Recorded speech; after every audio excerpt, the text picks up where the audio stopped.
Hanya penumpang yang bisa menyelamatkan Garuda. Pernyataan ini dilontarkan oleh Direktur Utama Garuda Indonesia, Irvan Setiaputra. Pandemi telah mengurus bisnis penerbangan, tidak terkecuali Garuda Indonesia. Upaya-upaya penyelamatan sedang dilakukan dengan pengucuran dana yang diberikan oleh pemerintah. Seperti apa Garuda akan selamat, langkah-langkahnya, strateginya. Saksikan perbincangan Gatra TV dengan Irvan Setiaputra di kantornya.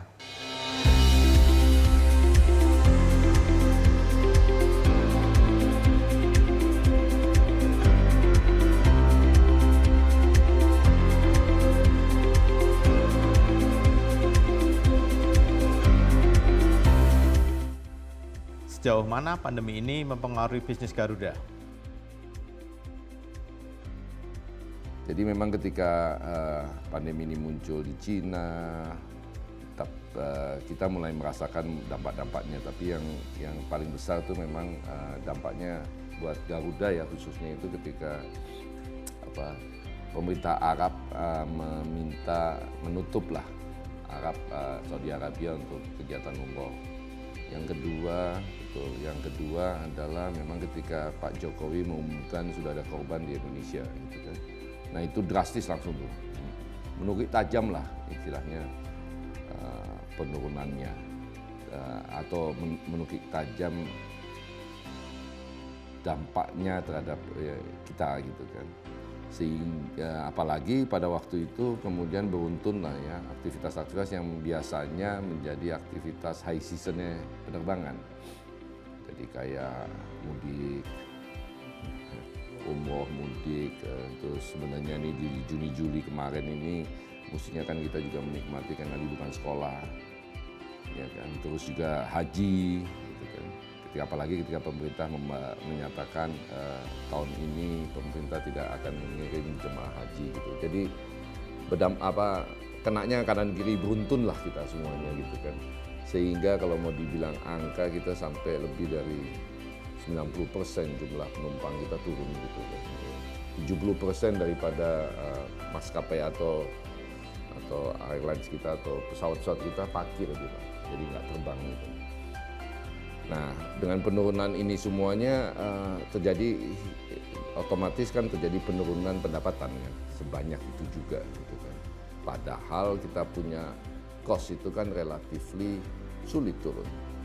Karena banyak komponen di kita ini yang klasifikasinya fixed cost ya, yang walaupun terbang atau tidak terbang kita tetap mesti mengeluarkan gitu. Inilah yang menjadi challenge terbesar kita, bagaimana mempercepat juga penurunan tersebut, penurunan cost ya, sambil mencoba memaksimalkan pendapatan, baik dari cara-cara dari pendapatan lain-lain di luar penumpang, maupun mencoba mengembalikan secepat mungkin pendapatan dari penumpang.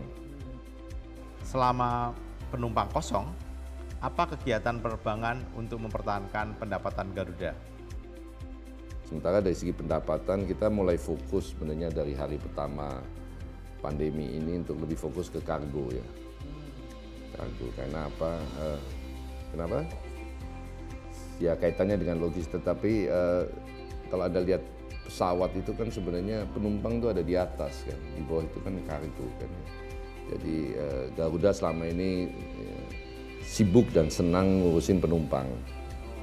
Karena kita mulai pandemi ini berlangsung, mulai giatkan ya kargo ini sedemikian rupa sehingga bisa mulai menutupi.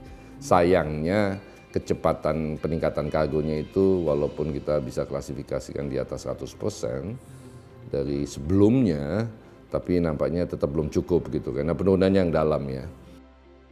Pada masa liburan akhir tahun, apakah akan dimanfaatkan untuk meyakinkan penumpang agar terbang lagi? Oke, yang libur tentu saja kita lagi kampanye gitu kan.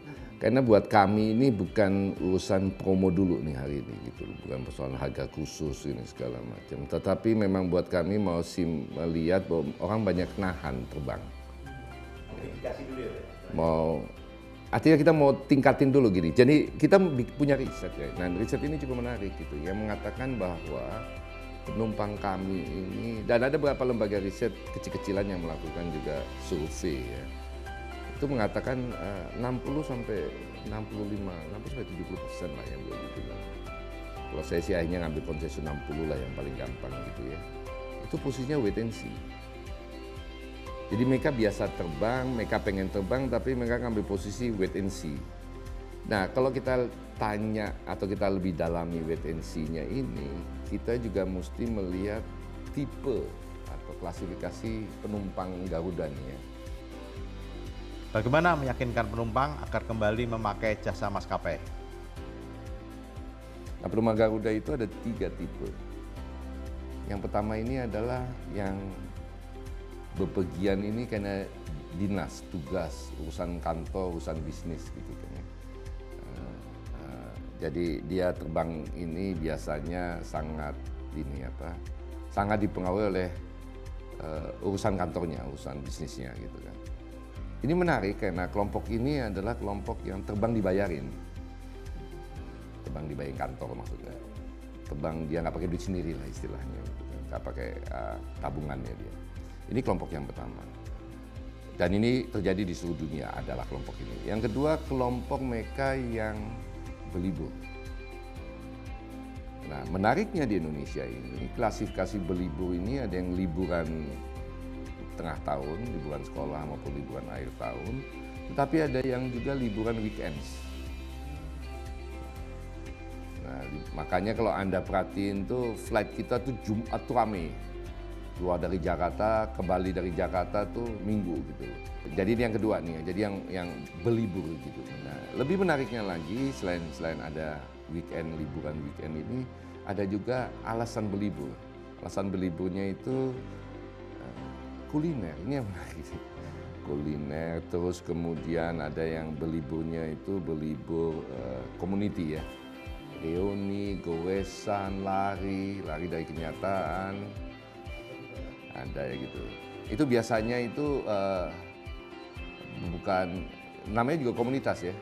Nah, yang ketiga yang menarik ini untuk sosialisasi. Sosialisasi ini orang tua sakit, mudik ya, itu bagian dari sosial. Jadi kita memang bepergian itu tidak punya niatan apa-apa kecuali bersosialisasi atau menyambungkan silaturahmi lah, dalam bahasa lebih cocoknya lah gitu. Sosialisasi kayaknya anak hangout gitu, padahal enggak gitu kan. Ada yang sakit, ada undangan kawinan, ada undangan sunatan. Jadi ini sosialisasi. Nah, yang jadi problem sekarang ini yang terbang itu kelompok satu aja. Kelompok satu aja. Yang dinas lah, urusan keperluan kantornya gitu. Ya. Karena apa? Karena yang kelompok satu ini justru yang sangat menarik sebenarnya dari sisi daerah. Kenapa? Karena mereka biasanya spendingnya banyak. Nginep di hotel yang mahal ya kan, udah ada paketnya dan karena dibayarin kan jadi memaksimalkan kan spendingnya gitu. Uang sakunya juga banyak, terus makannya keliling-keliling, belum yang yang outbound gitu kan, outbound gitu kan. Nah ini high spender. Hari ini belum terlalu banyak, ini masih yang single trip gitu ya. Kenapa saya katakan ini cukup bagus buat daerah yang dikunjungi? Karena mereka juga kan biasanya lakukan itu bukan di weekend, tapi di weekdays. Sementara di weekendnya itu untuk berlibur kan. Jadi ini, kalau dulu saya pernah di Bandung itu saya selalu kaget. Bulan September itu semua hotel Bandung penuh gitu kan. Banyak rapat-rapat lah. Kementerian itu gitu loh kan. Jadi ini kita juga pengen gerakin, saya keliling, ketemu setiap orang, saya bilang, tolong dong mulai jalanin. Kenapa? Karena ini punya implikasi ke daerah gitu. Dengan kenormalan baru, apakah sudah ada penumpang yang mau terbang lagi?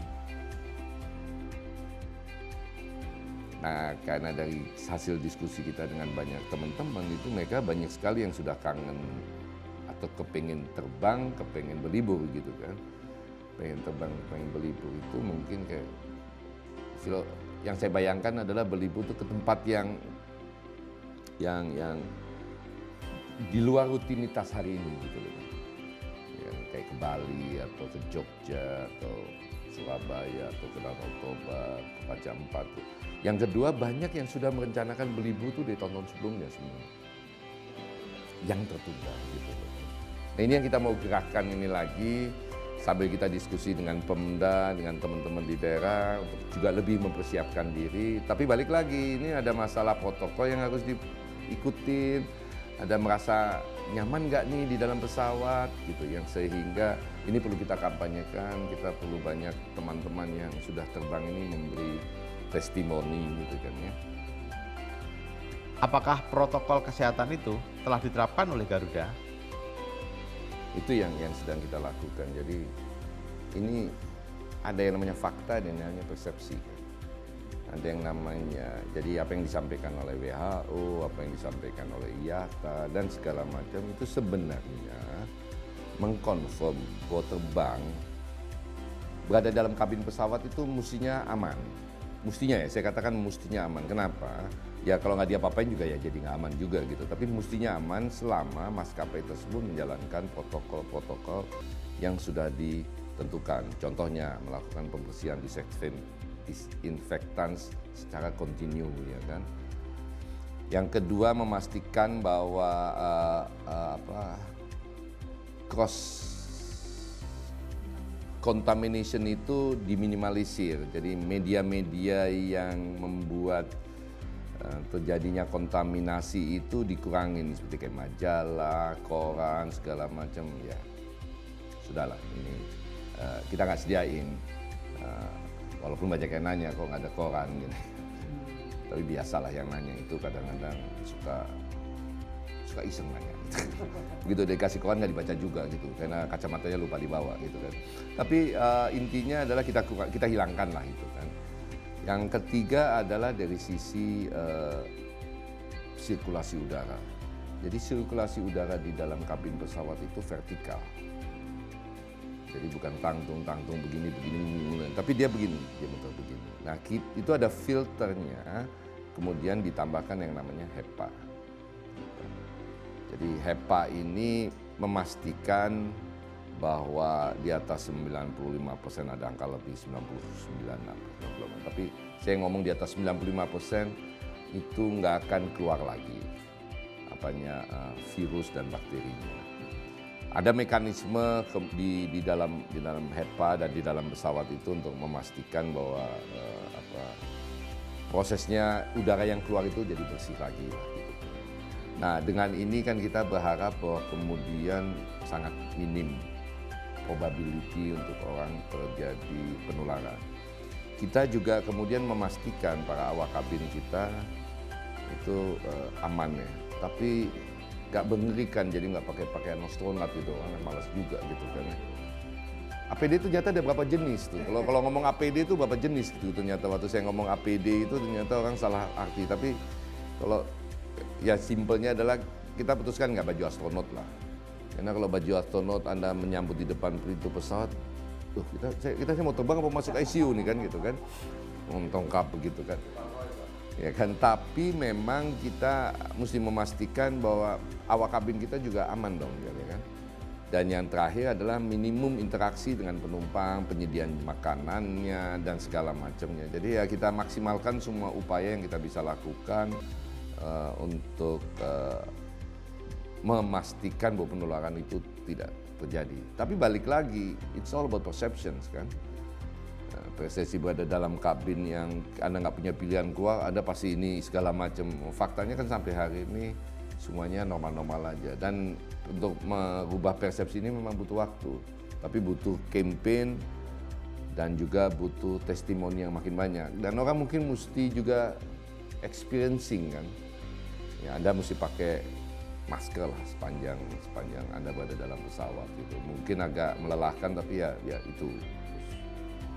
Dan kita akan sediakan tempat untuk disinfektan untuk memastikan bahwa setiap saat Anda punya kesempatan untuk membersihkan diri. Apakah rencana pemerintah menggelontorkan dana 8,5 triliun rupiah segera akan direalisasikan? Ya jadi itu klasifikasinya dana talangan, jadi bukan penempatannya. Dana talangan itu kalau kita turunkan bahasa terangnya itu pinjaman, jadi bukan equity ya. Tinggal bunganya berapa, instrumennya berapa, itu semua masih dibicarakan. Ini yang karena ada kami, ada Departemen Kementerian BUMN sebagai wakil pemegang saham, ada Departemen Keuangan kan. Tapi karena ini menyangkut dana pemerintah, tentu saja ada DPR yang kita bicara.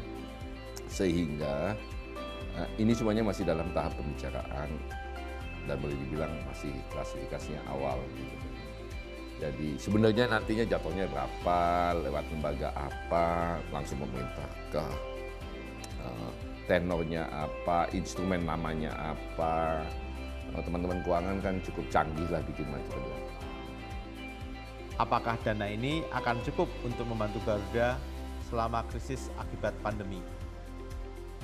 Kalau kita minta dana, misalnya injeksi dana talangan atau mau apa segala macam, kita kan ngomongnya ke belakang dan ke depan. Artinya kan nggak fair juga kita bahwa kemudian dana yang dikasih itu adalah menyelesaikan semua liabilities dan utang masa lalu, nggak fair juga kan. Kan banyak liabilities dan utang itu bukan karena pandemi kan. Yang tetap menjadi kewajiban manajemen untuk membereskan, menyelesaikan. Yang kedua adalah ke depannya bagaimana. Nah ke depan ini kita punya beberapa skenario.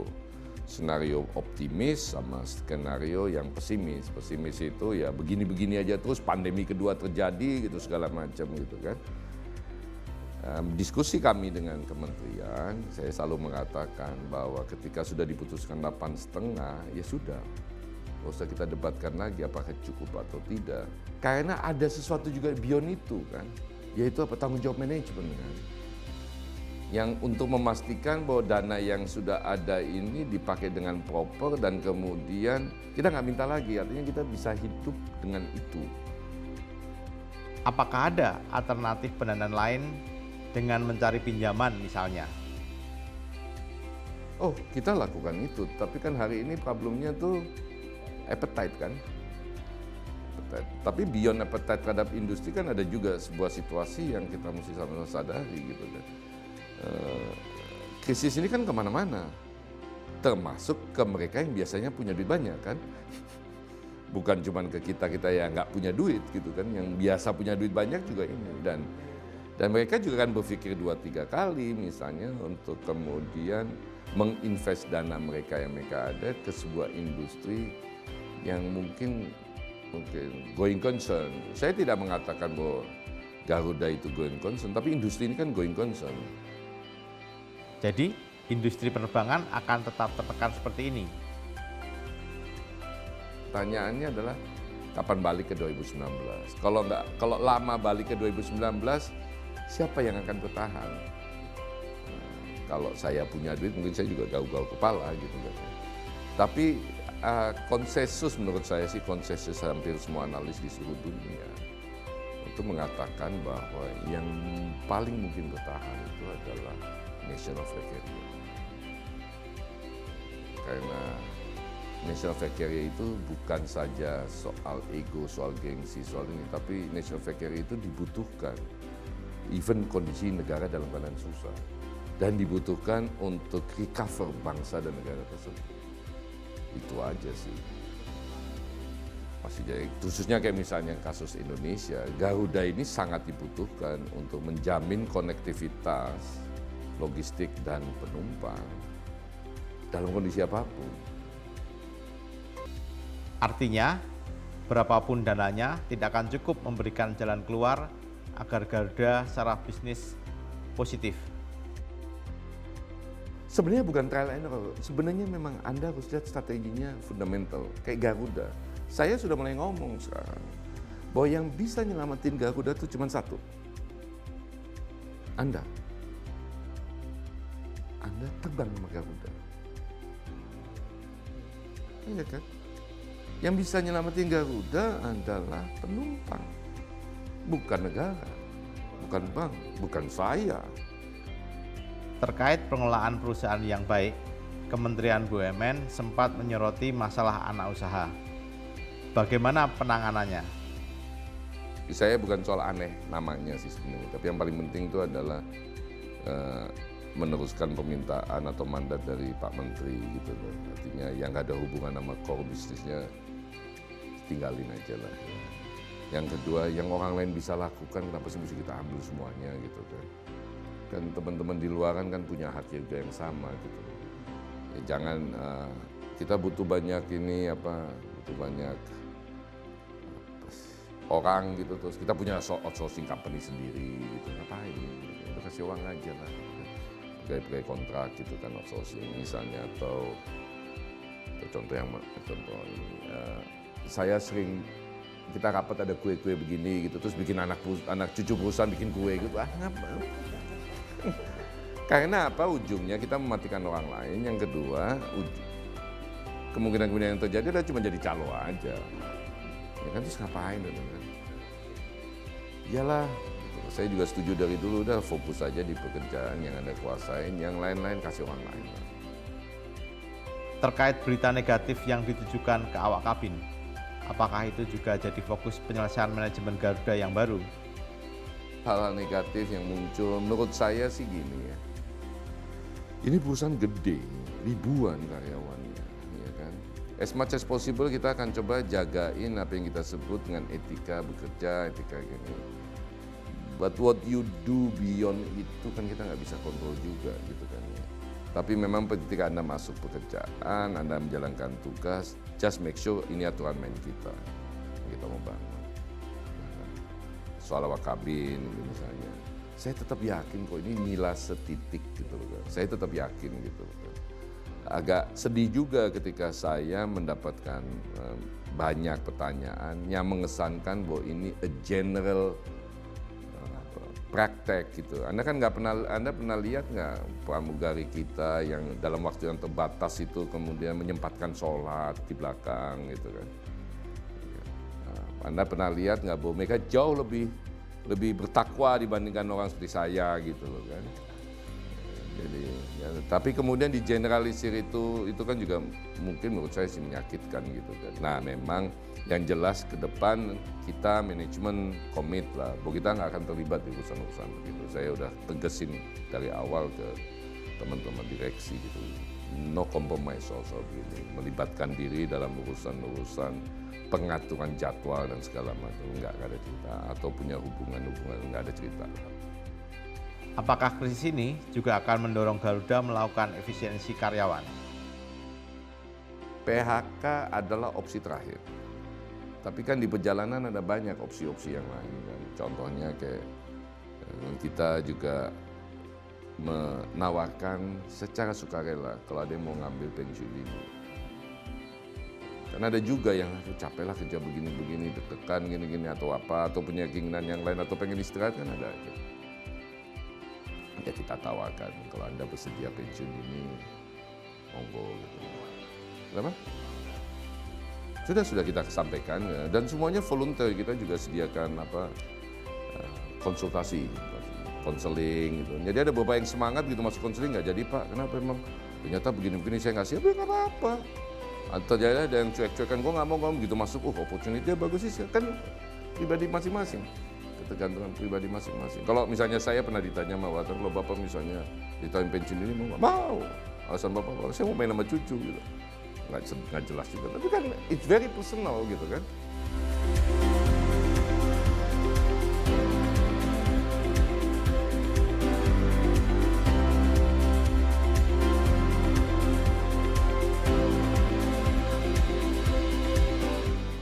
Demikian pemirsa, perbincangan Gatra TV dengan Direktur Utama Garuda Indonesia, Irfan Setiaputra. Saksikan spesial interview Gatra dengan narasumber yang lain, dengan topik-topik yang lain yang lebih berbobot. Terima kasih, sampai jumpa.